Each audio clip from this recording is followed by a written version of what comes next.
Te paso algunas preguntas, a ver. Dale. Jorge Rabey pregunta, si se recuperan todos los neumáticos usados para rayarlos, ¿habría Sí, donde usar todo el material? sí, Otra, ¿el material rayado reusado no vuelve nunca a ser contaminante? ¿Y no. por qué se usa para viviendas económicas solamente? No, yo estoy desarrollando eso para el tema de viviendas económicas, pero el gran consumo, Claudio, ¿sabés dónde estaría? En el tema de incorporarlo en asfaltos, el tema de bacheo y el tema de nuevos pavimentos, porque duraría mucho más el pavimento. No te hice yo la pregunta, yo la transmito Ah, nomás. perdón, está bien, disculpen, me entusiasmé. Sí. Creo que el gran uso, el gran volumen tendría que ir para el tema asfalto por todo, o sea, si bien se ha hecho mucho en los últimos años con el tema de nuevas rutas, pero en este caso la incorporación de neumático rayado y hacer asfalto polimérico, o sea, incorporando también plástico que sería inviable el reciclado de otra manera, o sea, el fin que envolvió dulce de batata, es inviable después lavarlo para reprocesarlo, porque queda pegado, no se puede, pero sí se puede incorporar un asfalto que le da justamente esa flexibilidad y evita el agrietamiento. Sí, las dudas que hay, como hemos charlado otras veces, y que hay una pregunta al respecto, es qué es Sí, lo que pasa cuando el asfalto se gasta, ¿no? Si ese plástico no se transforma en microplásticos que va al ambiente, y una pregunta se refiere a qué es lo que pasa cuando se gasta el asfalto con el caucho incorporado, si no quedan microfibras. ¿Cómo lo ves a eso, Raúl? no, no, no, no, no, no, no. Eh, Tanto del plástico como del caucho, principalmente el plástico está en estado termoplástico y va envolviendo toda la parte de áridos y se va incorporando al asfalto, o sea, es parte del pavimento. La abrasión que puede tener un neumático, el desgaste, está muy frenado por toda la parte de áridos, principalmente piedra de granito, que se incorporan y que son las que resisten más, o sea, es muy poco el desgaste del asfalto en sí, que es el ligante en este caso, donde el trabajo mecánico por lo general lo hace toda la parte de piedras que se incorporan, y no vuela en el ambiente, porque vuelvo a lo mismo, está incorporado dentro del compuesto. Es más, las mismas fábricas que hacen la molienda de caucho no vuelan en ellas, porque está contenido por mangas de tela, el polvo del neumático. Y el tema puntual que lo veo acá, que Darío Besani está preguntando por qué está Regomax trabajando al 50%, porque justamente tienen capacidad ociosa porque no hay tanta responsabilidad y muchos neumáticos se tiran por cualquier lado y las gomerías las dejan por ahí tiradas o las queman, pero no, para muchos municipios que tienen planta de clasificación, cuando les llega un neumático, no lo separan para enviarlo. O sea, vuelvo a lo mismo, Regomax no compra los neumáticos, se los envían a ellos y ellos entregan certificado de la OPDS de disposición final. Entonces no tienen insumo para trabajar. Tienen capacidad ociosa porque les falta material. No es un problema de mercado de venta de los subproductos. Mira, el mercado por ahora sigue estando en el tema de las canchas de tenis. Nadie se ha preocupado justamente porque no hay legislación del lado de Vialidad Nacional para utilizarlo en pavimentos. Yo creo que ese tendría que ser el lugar donde más volumen se utilizaría. Yo lo Bien. utilizo como aislante porque justamente de la misma manera que hago esta placa rígida o la suela más flexible, hago un compuesto que es un poco más esponjado y las celdas cerradas actúan como aislante térmico y acústico. Tengo también en desarrollo un tema de espuma de vidrio para usarlo como aislante, pero el tema puntual mío es que en este caso no quiero usar ni espuma de poliuretano y menos que menos tegopor o poliestireno expandido. Bueno, déjame hacerte otra pregunta. Dale. Me preguntan, ¿cómo obtenés la materia prima? ¿Molienda propia o de algún proveedor? No, el polvo de neumático yo lo compro a Regomax. Listo. Soy el Eh, único que compra la molienda fina, Regomax. O sea, he bueno, comprado 5 toneladas y, por ejemplo, no tenían para entregarme 5 toneladas. Y tuve que esperar una semana para que la generaran, porque ellos no es que hacen una molienda fina, esto es el scrap del scrap del scrap. Ellos venden una molienda gruesa, que es el 99% de la producción de ellos, para ese uso que te decía. bueno, dice otra. Dice, vivo en el conurbano y recuerdo dos incendios de Regomax muy importantes, muchas Sí, dotaciones de bombero. ¿Cuál es el riesgo si no es el proceso, es el acopio?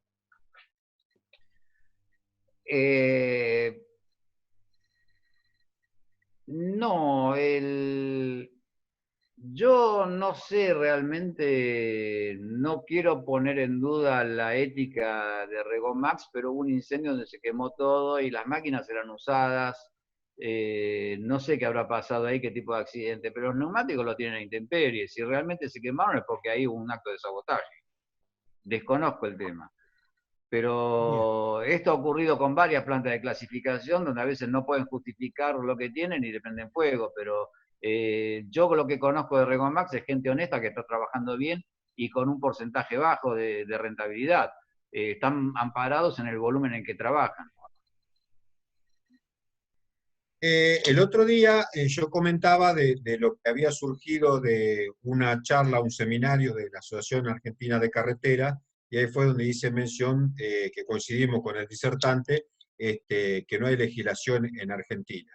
Pero, digamos, en realidad tampoco se puede, para el asfalto a nivel Europa y a nivel Estados Unidos, que son los que lo están aplicando, y yo lo que tengo entendido que se aplica hasta una tasa, un porcentaje, una tasa de un 15%, a un 20% como máximo.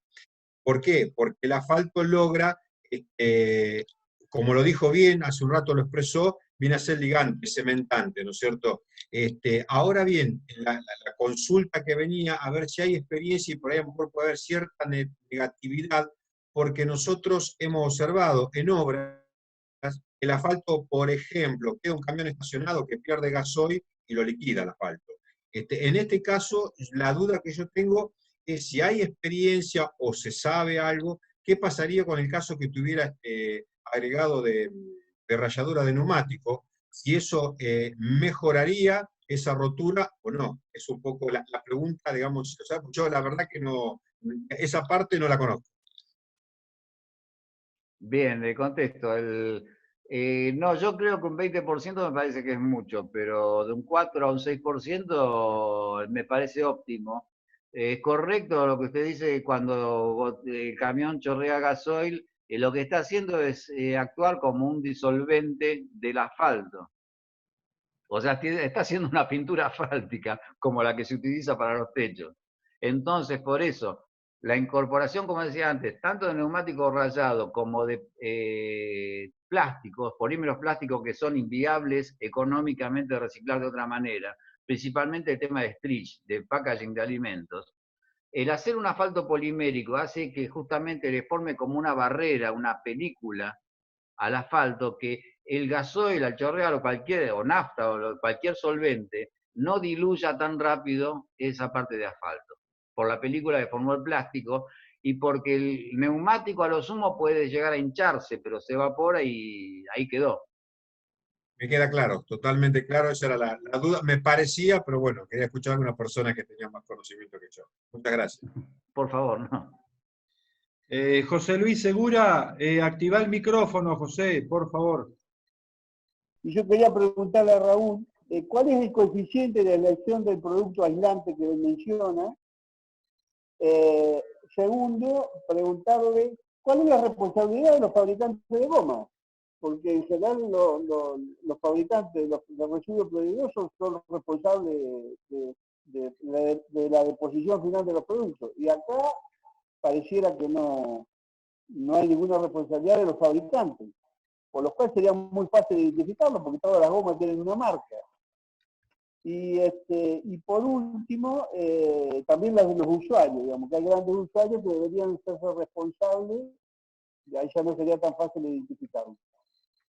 A mí quiero hacer algunas preguntas, Raúl, complementarias a las de José Luis, así podés contestar todo junto.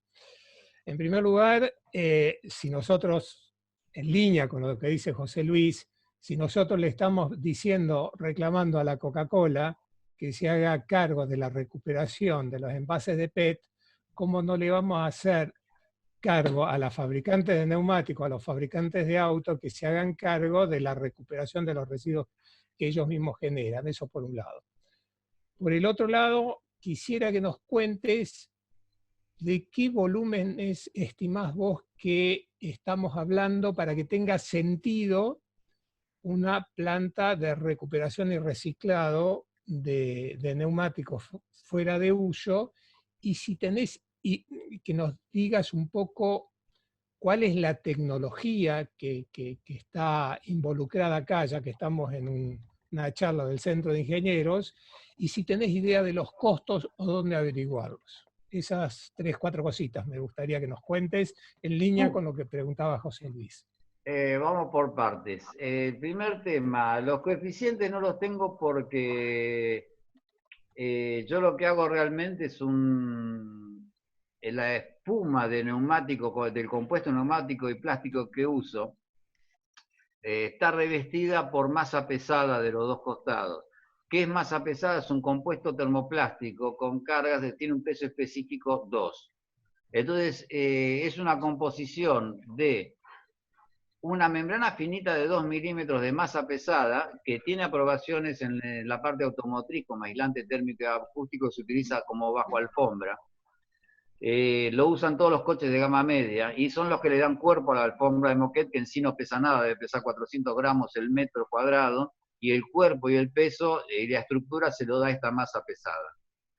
El tema que yo hago el compuesto es justamente lo mismo que se hace en el área automotor, de hacer en los coches de alta gama masa pesada más espuma de poliuretano y entre las dos forman una aislación total térmica y acústica bajo el piso. En este caso yo hago lo mismo, la aislación termoacústica está dada por una membrana finita de masa pesada, el grueso que es espuma del neumático con celda cerrada, y que me da cuerpo, no solo me da aislación térmica y acústica, sino me da cuerpo para cerrar en el espesor que tengo entre las dos placas que se encastran para hacer el panel, y después vuelvo a tener masa pesada y otra placa de madera plástica. Eso en cuanto al tema de aislación. No tengo los datos acá, realmente no los recuerdo, le pido disculpas. El segundo tema que me preguntó... ¿Qué volumen de neumáticos estimás que hace falta? ¿No? Sí. Y si tenés alguna apreciación de qué cantidad de gente está involucrada. ¿Por qué te pregunto? Porque suponete vos que haya una evaluación de proyectos de la instalación de una planta de reciclado en el parque industrial acá de Tandil, ¿no? Sí. ¿Qué imagino? Yo imagino por un lado que hay un montón de neumáticos que están por ahí tirados que hay que reciclar, que hay que recuperar y reciclar.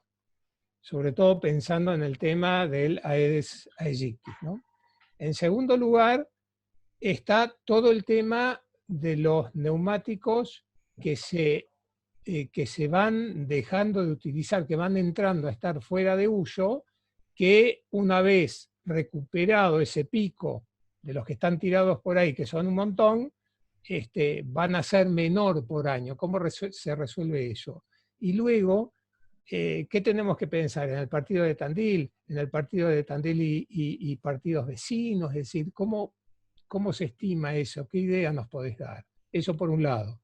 Y por el otro lado, digamos, ¿cuál es la tecnología involucrada? Una idea ya nos diste, y si tenés alguna idea de los costos, de los costos de instalación, ¿verdad?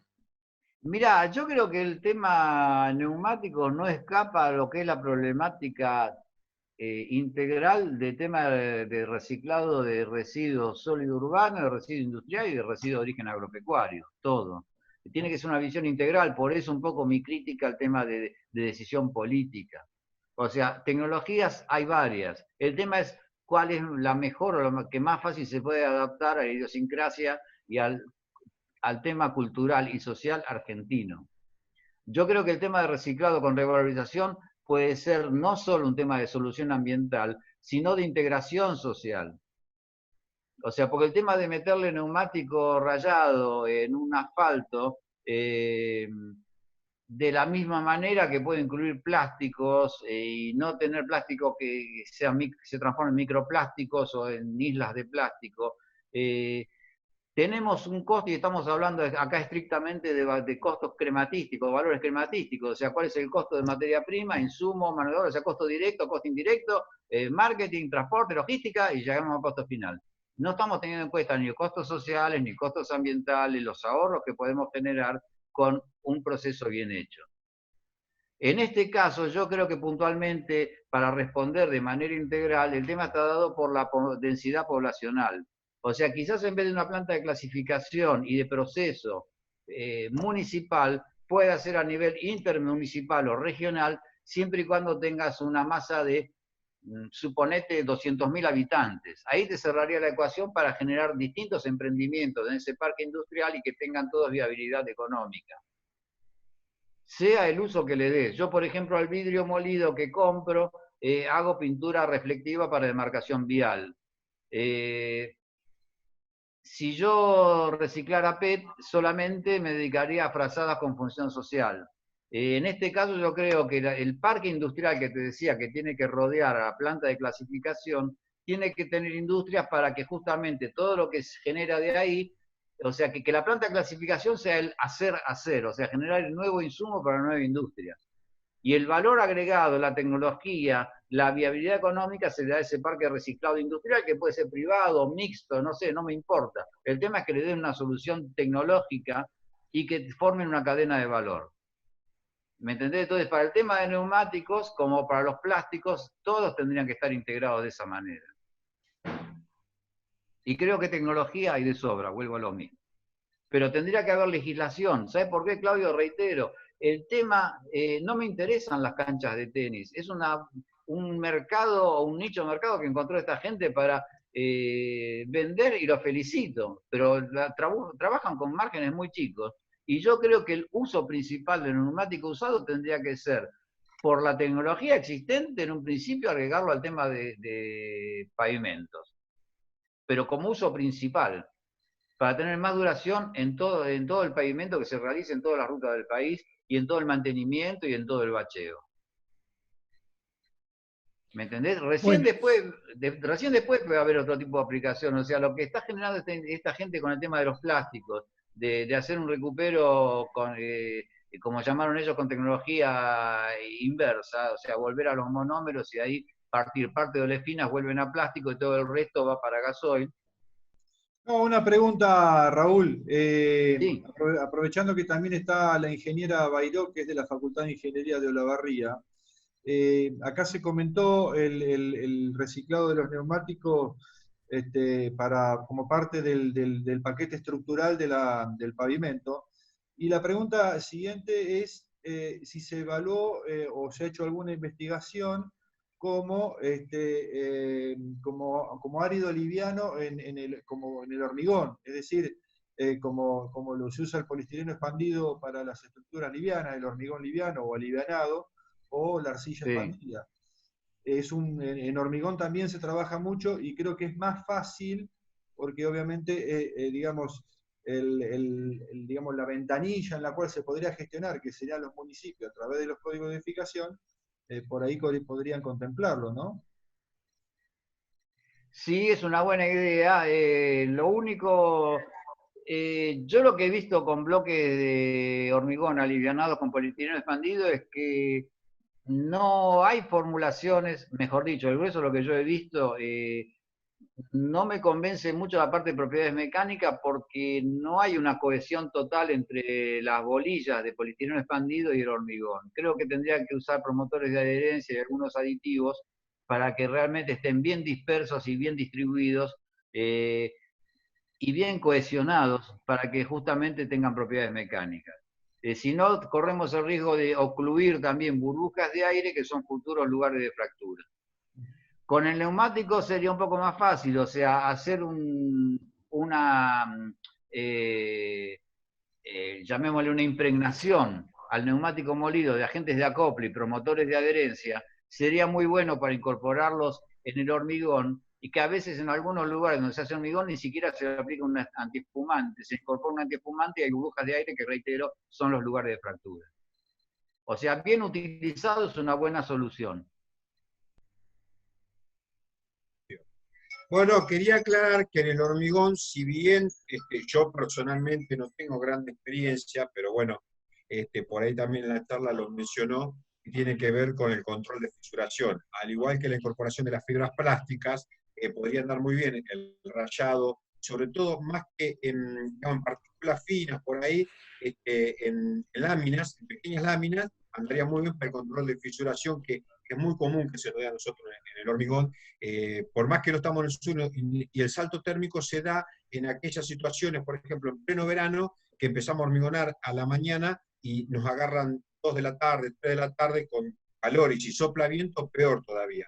Para eso andaría muy, muy bien. No sé por qué no se está usando, sí se hace lo de las fibras plásticas, pero tranquilamente se podría usar más que rayaduras, se podría usar láminas digamos, de residuo de gomas verdes. Sí. Cecilia o Raúl, ¿están por ahí? Cecilia Bianco o Raúl Montenegro. O también Silvana Buján. Les quiero hacer la siguiente pregunta que a mí siempre me inquieta. Cuando hablamos de incorporar plásticos y gomas a, por ejemplo, cemento, si a mí siempre me queda la duda, es como que se interpreta desde nuestro sector ingenieril que esto va a durar para siempre, ¿no? Y esto en algún momento va a ser un residuo. Y cuando sea un residuo, va a ser un residuo muy complejo. Por ejemplo, los ladrillos que se diseñan de cemento con partículas, con tergopol, con poliestireno expandido, metidas adentro como carga, que te dicen que encima tienen la misma resistencia, las mismas cualidades físicas, pero que son mucho más livianos. ¿Qué es lo que pasa al momento de la finalización de su vida útil? O cuando proponen poner las pilas usadas adentro de ladrillos de cemento. No. ¿Cómo es eso? ¿Qué es lo que está pasando ahí? A ver, Cecilia... No, Espera. Sí. Yo después te dejamos la respuesta, Raúl, pero me gustaría si Silvana, Cecilia o Raúl Montenegro andan por ahí, si no se han ido. Tienen que activar los micrófonos desde su monitor. Yo ya los activé, a los 3. Silvana, ¿estás? Bueno, Sí, estoy. Me bien. parece que quizás Raúl Montenegro tenga un poco más de trabajo en el tema de la dispersión de los plásticos que se intentan encapsular para siempre jamás y que no sucede.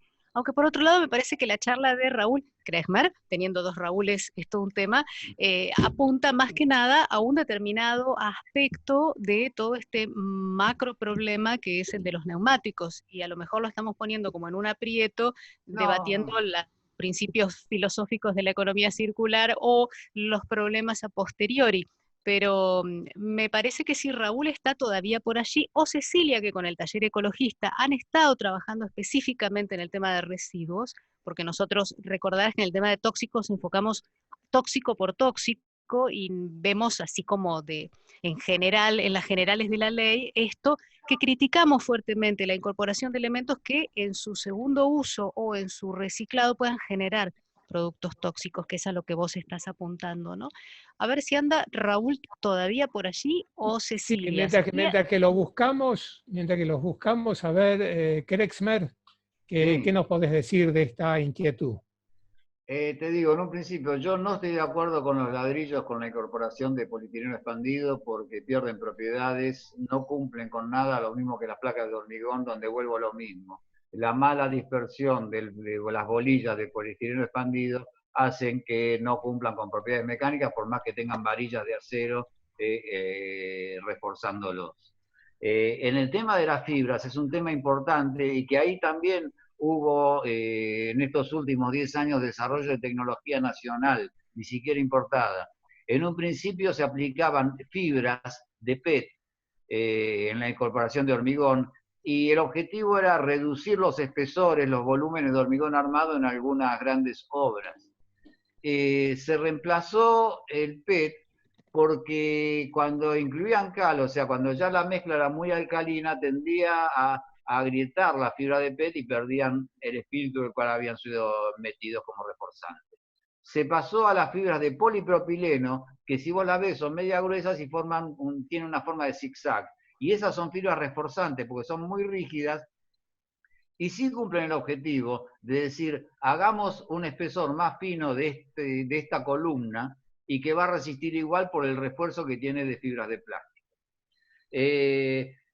Lo mismo pasa con la misma crítica del tema del ladrillo con poliestireno expandido, que para mí no cumple con especificaciones, pasa con el tema de meter pilas alcalinas adentro de un bloque de cemento, ¿no? Porque son alcalinas, a la larga tienen más fuerza que el cemento y pasan a través de eso y después se ve toda la parte blanca, como una máscara blanca que tiende a exudar de ese cubo de hormigón, que son justamente la descomposición de todo el contenido que tiene adentro de metales.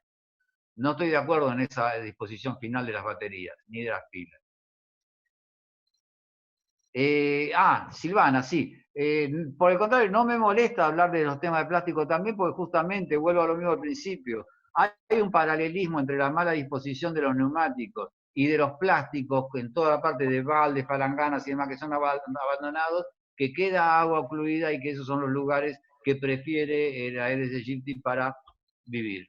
Entonces, hay un paralelismo en cuanto a riesgo potencial de dengue, hay un paralelismo en cuanto a no son tratados los residuos, hay que una falta de responsabilidad desde el ciudadano común hasta las esferas más altas de gobierno. Es una crítica y autocrítica total que hago.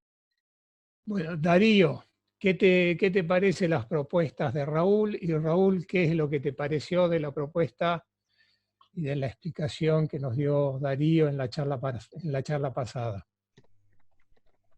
No, la charla de Darío fue, como yo se lo dije a nivel particular, o sea, creo que a nivel humano, profesional, en ese orden, y didáctico fue impecable. Yo lamento que no tenga el poder de síntesis que tiene Darío y que quise dar una visión un poco más amplia de lo que es la tecnología a nivel internacional y nacional, con algunas críticas muy fuertes para mostrar dónde estamos parados y cuáles serían las posibles salidas.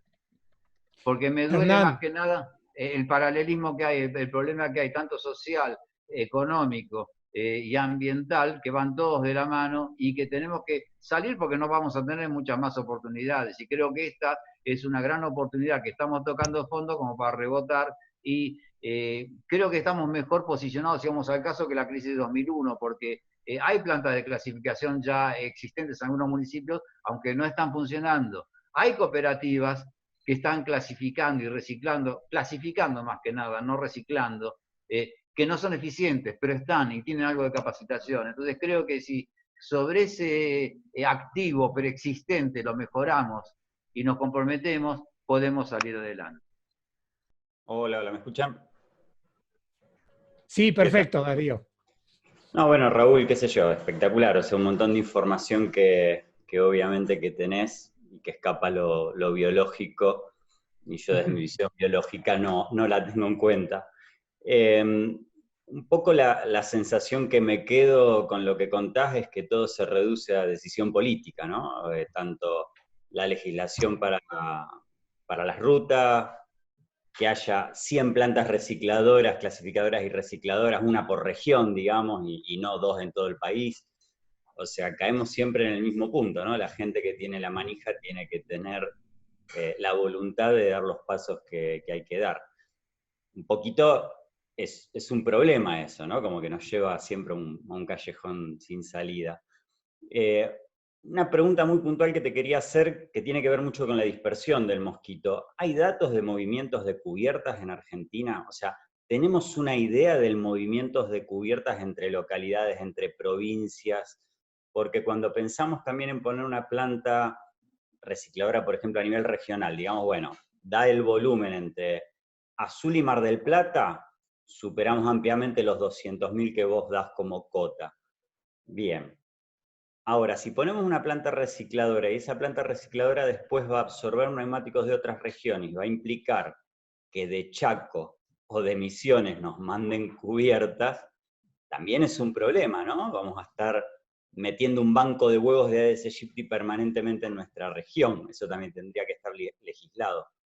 Entonces, ¿hay alguna idea? ¿Tenés idea si alguna provincia tiene datos de movimiento de cubiertas o es un movimiento totalmente negro que nadie tiene idea por qué se mueven, porque llegan camionadas de cubierto a un lugar y como que nadie sabe de dónde vienen, o esa es por lo menos la idea que yo tengo? Sí, es correcto, tenés razón. El tema es el siguiente, fíjate, vuelvo a lo mismo, si estas dos empresas trabajan sin un costo de compra de insumo, porque el neumático les viene gratis, entre comillas, el municipio o la empresa generadora de transporte que se lo envía tiene el costo de logística y es alto hoy en día. Entonces, el tema está a decir, bueno, yo como municipio, ¿qué evalúo? Que el transporte me resulta antieconómico, pero estoy evitando la generación de enfermedades en mi municipio, o evalúo solamente el costo estrictamente económico, decir, no, esto pierdo plata, quémenla, llévenselo por izquierda. Ahora asociando con eso la falta de responsabilidad de la fábrica de neumáticos, sí, vuelvo a lo mismo, que eso me quedó colgado de antes, perdón. Vuelvo a lo mismo, dos personas que están por sobre la institución, en este caso la Federación de la Industria de Caucho, como Mónica Díaz, como Karina Potaski, lo reitero, si esto fuera con escrito tendría que escribirlo en negrita con mayúscula y subrayado.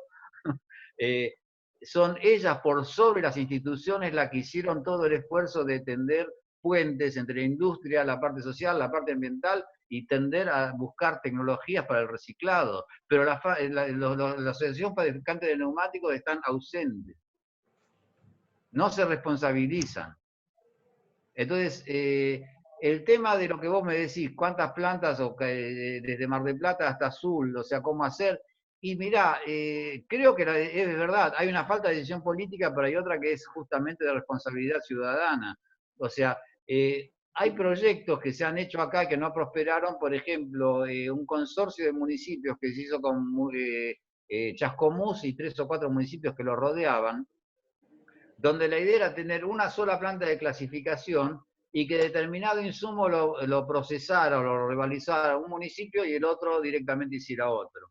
O sea, en el caso de Chascomús me acuerdo puntualmente porque ellos querían quedarse con el PET. ¿Por qué? Porque ahí estaba Villa del Sur, entonces generaban scrap postindustrial, parte de los envases que podían tener y parte que se podrían devolver después de usados esos envases de PET para volver a reciclarlo. Entonces, esa sería una forma. La otra sería, vuelvo a lo mismo, en función de la densidad poblacional, pero el tema es erradicar industrias por todos lados, pero que rodeen una planta de clasificación para que sea la proveedora natural de esos recursos.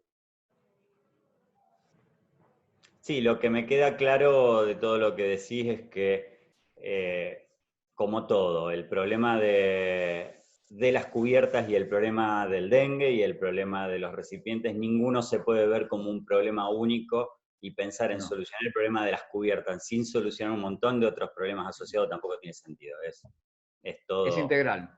Sí, definitivamente. Muy bueno. Gracias. Hernán, son 8:20. Si no hay alguna otra pregunta, ¿te parece cerramos? Sí, agradecer, por supuesto, muchas gracias a la ONG BIOS que nos acercó los disertantes, con la cual trabajamos en conjunto, a las autoridades del Distrito 3, en este caso acompañándonos el presidente, el ingeniero Daniel Alberto Palacios, de la localidad de Azul, al vicepresidente del Consejo Superior, con sede en La Plata, conectado desde la localidad de Saladillo, el ingeniero Brasesco, a todas las localidades que ya nombré, al público en general. Este video está siendo grabado, así que cuando logremos convertirlo en formato compatible, se lo envío a BIOS para que BIOS lo pueda compartir. Y los colegas de nuestra institución también podrán acceder. Así que desde ya muchas gracias, y a todos los colegas que se conectaron del interior de la provincia, reitero el agradecimiento, y continuamos con el ciclo de charlas que tenemos para lo que queda de la semana y la semana que viene y la que sigue. Tenemos unas cuantas más. Así que Claudio, sí. Darío, Raúl, muchísimas gracias. Hernán, déjame de agradecer, por supuesto, a las autoridades del Colegio de Ingenieros que se acercaron, y quiero decir que Hernán así estuvo manteniendo a raya a los hackers. Se está poniendo ganchero, Hernán, para que no se metan, para que no se invadan, no invadan nuestras conversaciones, nuestras actividades. Muchas gracias a todos.